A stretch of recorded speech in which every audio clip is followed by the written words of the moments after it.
Assalamualaikum warahmatullahi wabarakatuh. Kali ini Nakes ID akan memberikan contoh soal dan pembahasan soal SKB CPNS bidang keperawatan. Silakan disimak videonya sampai selesai dan semoga bermanfaat untuk teman-teman sejawat yang akan mengikuti tes CPNS 2021.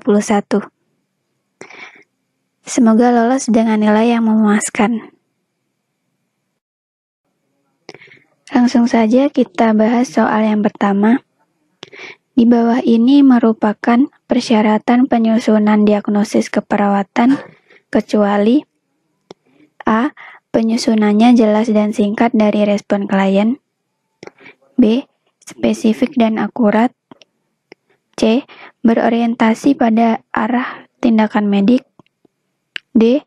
Memberikan arahan pada asuhan keperawatan. Atau E. Dapat dilaksanakan oleh perawat. Pembahasan soal nomor 1. Jawabannya yaitu C. Berorientasi kepada arah tindakan medik. Karena di situ pertanyaannya kecuali. Pembahasan persyaratan penyusunan diagnosis keperawatan antara lain. Yang pertama, perumusan harus jelas dan singkat terhadap respon klien. Yang kedua, spesifik dan akurat. Yang ketiga, dapat merupakan pernyataan dari penyebab. Yang keempat, memberikan arahan pada asuhan keperawatan. Yang kelima, dapat dilaksanakan oleh perawat. Dan yang keenam, mencerminkan keadaan kesehatan klien. Jadi jawaban yang benar, kecuali C. Berorientasi kepada arah tindakan medik. Soal selanjutnya, soal nomor 2. Diagnosis keperawatan aktual atau risiko tinggi yang diduga akan muncul karena suatu kejadian atau situasi tertentu disebut A. Syndrome nursing diagnosis. B. Wellness nursing diagnosis. C. Possible nursing diagnosis. D. Risk and high risk nursing diagnosis. Atau E. Actual nursing diagnosis. Jawaban soal nomor 2 yaitu A. Syndrome nursing diagnosis. Untuk pembahasannya, Syndrome nursing diagnosis atau diagnosis keperawatan sindrom merupakan diagnosis keperawatan yang terdiri dari sekelompok diagnosis keperawatan aktual atau resiko yang diduga akan muncul karena suatu kejadian atau situasi tertentu. Soal berikutnya, soal nomor 3, tidak memiliki surat izin praktek dan melanggar batas kewenangan setiap kewajiban tenaga perawatan termasuk kategori A. Civil malpraktik. B. Criminal malpraktik. C. Administratif malpraktik. D. Juridical malpraktik. Atau E. Judicial ethical malpraktik. Jawaban soal nomor 3 yaitu C. Administratif malpraktik. Untuk pembahasannya, administratif malpraktik atau malpraktik administrasi adalah apabila perawat, dalam hal ini dokter atau pemberi jasa pelayanan kesehatan, telah melanggar hukum administrasi.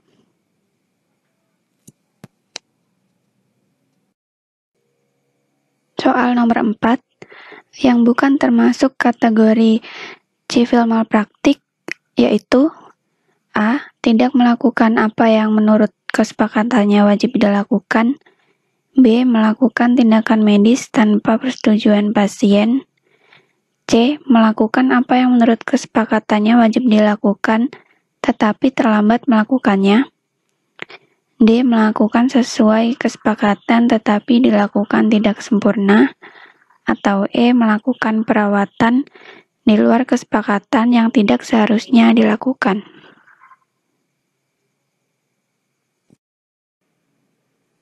Jawaban soal nomor 4 yaitu B. Melakukan tindakan medis tanpa persetujuan pasien.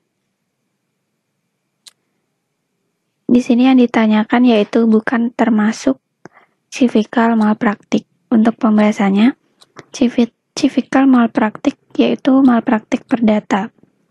Malpraktik perdata terjadi jika dokter tidak melakukan kewajiban atau ingkar janji, yaitu tidak memberikan prestasinya sebagaimana yang telah disepakati.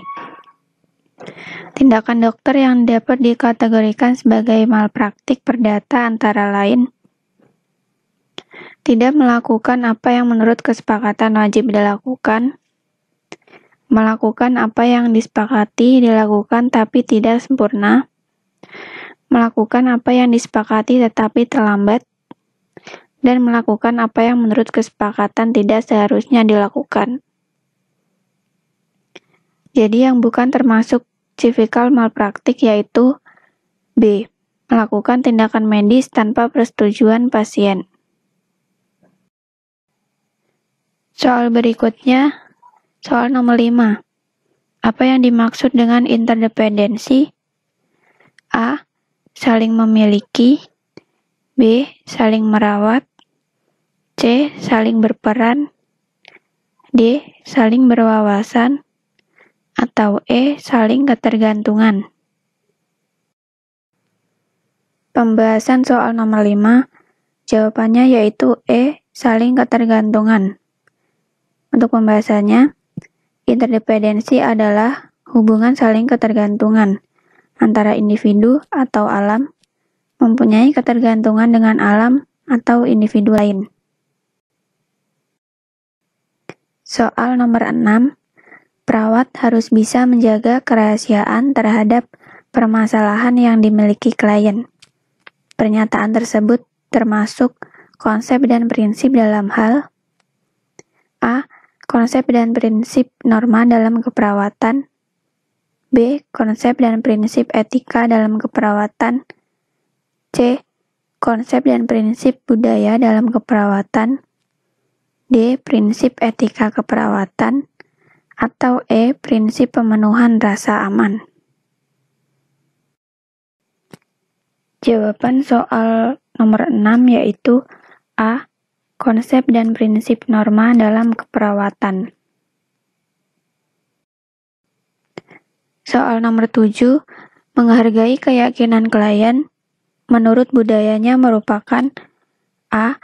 Konsep dan prinsip norma dalam keperawatan. B. Konsep dan prinsip budaya dalam keperawatan. C. Konsep dan prinsip dalam keperawatan. D. Pemenuhan rasa aman. Atau E. Prinsip etika keperawatan. Pembahasan soal nomor 7, jawabannya yaitu B. Konsep dan prinsip budaya dalam keperawatan. Soal berikutnya, soal nomor 8. Suatu proses belajar dan praktek keperawatan yang berfokus pada perbedaan dan kesamaan antar budaya merupakan definisi dari A. Konsep berubah. B. Transkultural nursing. C. Teori berubah. D. Etika keperawatan. Atau E. Konsep kebiasaan.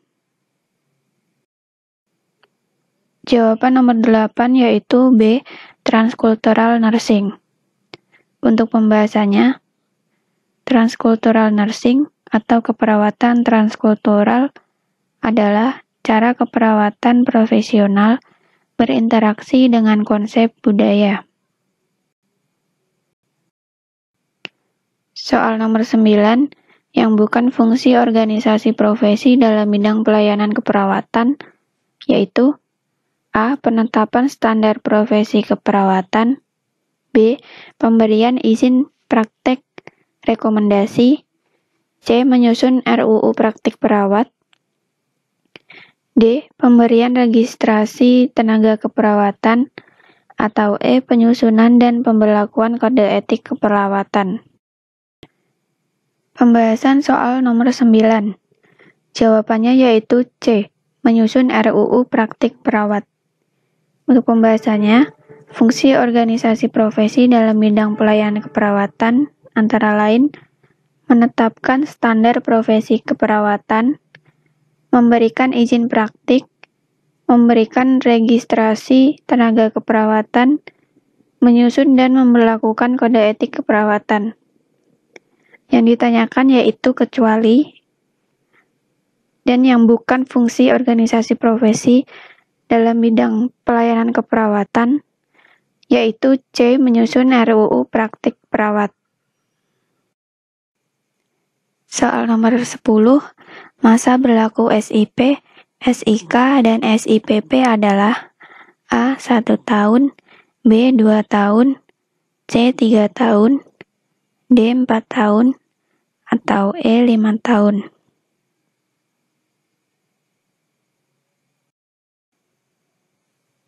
Pembahasan nomor 10, jawabannya yaitu E. 5 tahun. Jadi masa berlaku SIP, SIK, dan SIPP yaitu 5 tahun. Soal yang terakhir yaitu soal nomor 11. Teori model keperawatan yang menekankan pada kemampuan individu untuk memenuhi kebutuhan perawatan dirinya tanpa ada ketergantungan dengan orang lain atau mandiri adalah A. Virginia Henderson, B. Dorothy Orim, C. Leininger, D. Watson, atau E. Roy. Pembahasan soal nomor 11, jawabannya yaitu B. Dorothy Orim.